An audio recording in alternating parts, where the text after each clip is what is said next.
Supreme court में Bharatiya Janata party की सरकार द्वारा गठित की गई एसआईटी रंगे हाथों पकड़ी गई। कपिल सिब्बल की दलीलों ने दरअसल दो जजों को इसलिए भी मजबूर कर दिया कि वो एसआईटी की क्लास लगा दें, कड़ी फटकार लगा दें। ऑपरेशन सिंदूर याद है आपको? तो एक नाम याद होगा, प्रोफेसर अली खान महमूदाबाद।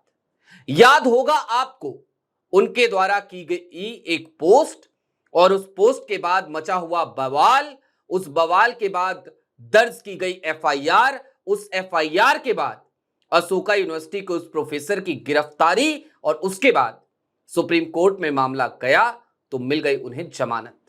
लेकिन 28 मई को जो सुनवाई हुई थी सुप्रीम कोर्ट में, उसमें भी सुप्रीम कोर्ट ने बड़ा सीधा सा एक निर्देश दिया था। लेकिन भारतीय जनता पार्टी की सरकार द्वारा गठित एसआईटी उस निर्देश को अनसुना करके अपने काम में मस्त नजर आ रही थी। और आज क्या हुआ सुप्रीम कोर्ट में, कैसी फजीहत हुई, कपिल सिब्बल ने क्या दलीलें दी, सारी बातें जरा विस्तार से करने की जरूरत है। नमस्कार, मैं स्वप्निल और आप द न्यूज लॉन्चर देख रहे हैं। सबसे पहले मैं चाहता हूं आप अपनी स्क्रीन पर हिंदुस्तान की एक खबर देखिए। हिंदुस्तान की यह खबर बताती है, ऑपरेशन सिंदूर, प्रोफेसर के खिलाफ जांच को गलत दिशा में ले जा रही है एसआईटी। और यह गलत दिशा में कैसे लेके जा रही है, तो अब जरा उसको विस्तार से समझिए। प्रोफेसर अली खान महमूदाबाद का मोबाइल फोन, उनका लैपटॉप जब्त किया जा चुका है। इतना ही नहीं, उनसे 10 साल पीछे तक की उनकी विदेश यात्राओं का जो ब्यौरा है वो मांगा जा रहा है। जबकि सुप्रीम कोर्ट ने सीधे तौर पे कह दिया था एसआईटी को कि आपकी जांच का दायरा प्रोफेसर अली खान महमूदाबाद के पोस्ट तक रहना चाहिए, उस सोशल मीडिया पोस्ट तक। उसमें देखिए कि क्या उन्होंने कोई अपराध किया है या फिर कि नहीं किया है। अब यहां से एक और नाम याद आता है मुझे, और इस नाम का जिक्र बीच में इसलिए कर रहा हूं, इस खबर पे थोड़ा सा विराम लगाकर, ताकि आपको भी जरा सा याद आ जाए, वो तस्वीर जहन में आ जाए। आपको याद होगा मध्य प्रदेश के मंत्री साहब विजय शाह, और आपको याद होगा उनके द्वारा दिया गया विवादित बयान कर्नल सोफिया को लेकर। कर्नल सोफिया कुरैशी, इस देश की बहादुर बेटी, वो बेटी जिसने इस देश का सीना गर्व से चौड़ा कर दिया, उन्हीं कर्नल सोफिया को लेकर विजय शाह ने किस तरीके की घृणित बात की थी आपने देखा होगा। उनके खिलाफ भी एसआईटी बनी थी। क्या चल रहा है क्या नहीं चल रहा है, यह आप बेहतर जानते हैं। सामने वीडियो में सबूत था, लेकिन उसके बाद भी तमाम हील हवाली, तमाम ठिलाई। लेकिन दूसरी तरफ प्रोफेसर अली खान महमूदाबाद, जिनका ट्रैक रिकॉर्ड अशोका यूनिवर्सिटी के प्रोफेसर के तौर पे या इस देश के एक नागरिक के तौर पे बड़ा सीधा सा रहा है। जिम्मेदारी के साथ अपनी बात कहनी, लोकतांत्रिक दायरे को समझना, लोकतंत्र के दायरे में अभिव्यक्ति की आजादी का प्रयोग करते हुए अपने दिल की बात को अपनी जुमा पर लेकर आ जाना। प्रोफेसर अली खान महमूदाबाद इसी का दूसरा नाम है। प्रोफेसर अली खान महमूदाबाद ने क्या लिखा था अपनी पोस्ट में, अगर आपको याद ना हो तो मैं कुछ चीजें आपको याद दिला देना चाहता हूं। ऑपरेशन सिंदूर के बाद उन्होंने इस बात की तारीफ करी थी कि आखिरकार जब कर्नल सोफिया वहां पर पहुंची, व्योमिका सिंह वहां पर पहुंची और उन्होंने प्रेस कॉन्फ्रेंस करी, तो ये बेहद ही अच्छा सिंबल था, ये कहना था प्रोफेसर अली खान महमूदाबाद का। लेकिन उसके साथ उन्होंने कई बातें और जोड़ी। उन्होंने कहा कि ऑपरेशन सिंदूर के बाद ये सिंबल के तौर पे बड़ा अच्छा लगा, लेकिन बाकी चीजों में भी देखना चाहिए, बाकी जो स्थितियां हैं उन पे भी नजर रखनी चाहिए।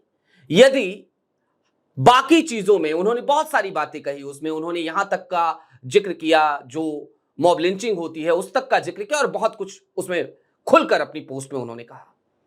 और वही बातें कुछ लोगों को बुरी लग गई, भारतीय जनता पार्टी को बुरी लग गई। भारतीय जनता पार्टी की सरकार है हरियाणा में, और हरियाणा में जो सरकार है तो जाहिर सी बात है महिला आयोग उनका, तो महिला आयोग की जो अध्यक्ष थी उनको बुरी लग गई वो बात, और वो एफआईआर दर्ज करा देती है। और उसी एफआईआर के आधार पर प्रोफेसर अली खान महमूदाबाद को गिरफ्तार कर लिया जाता है, डिटेन कर लिया जाता है।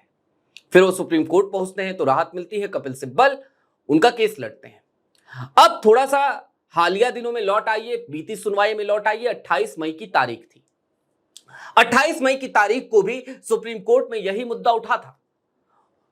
सुप्रीम कोर्ट में सीधे तौर पे उस वक्त भी प्रोफेसर अली खान महमूदाबाद की तरफ से कहा गया कि एसआईटी अपने जांच का दायरा बढ़ा रही है। एसआईटी की जांच का दायरा यहां तक सीमित होना चाहिए था कि वो डिक्शनरी लेती, शब्दकोश लेती, लेकर के बैठ जाती और देखती कि प्रोफेसर अली खान के उस सोशल मीडिया पोस्ट में कोई अपराध हुआ है या नहीं हुआ है। लेकिन उस वक्त पे भी यानी 28 मई की तारीख को भी सुप्रीम कोर्ट में जब ये बात रखी गई तो सुप्रीम कोर्ट ने सीधे तौर पे एसआईटी को कहा कि आपका जांच का दायरा बढ़ना नहीं चाहिए। आपकी जिम्मेदारी यह है कि आप सिर्फ और सिर्फ फेसबुक की उस पोस्ट तक खुद को सीमित कीजिए। लेकिन एसआईटी ने उस समय हां में सर हिलाया और आज की तारीख आई 16 जुलाई की तारीख। आज फिर उसी मामले में सुनवाई हुई और फिर उसी मामले में सुनवाई हुई तो कपिल सिब्बल साहब जो प्रोफेसर अली खान के वकील हैं वो पेश हो रहे थे सुप्रीम कोर्ट में, तो उन्होंने सीधे तौर पे कहा कि जनाब देखिए, आपको पता नहीं है क्या क्या हो रहा है। आपके पीठ पीछे प्रोफेसर साहब का जो मोबाइल फोन है, उनकी जो डिवाइसेस हैं, उनका जो लैपटॉप है उसको जब्त किया गया।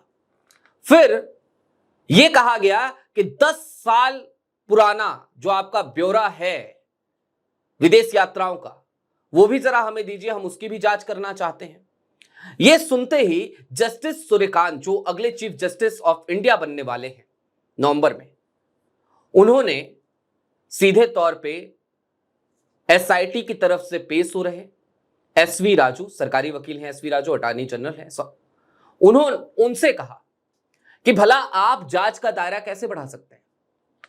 सुप्रीम कोर्ट का स्पष्ट दिशा निर्देश था कि आप जांच का दायरा नहीं बढ़ाएंगे, आपकी जांच शब्दकोश के दायरों तक होगी, तो फिर आप बढ़ा क्यों रहे हैं।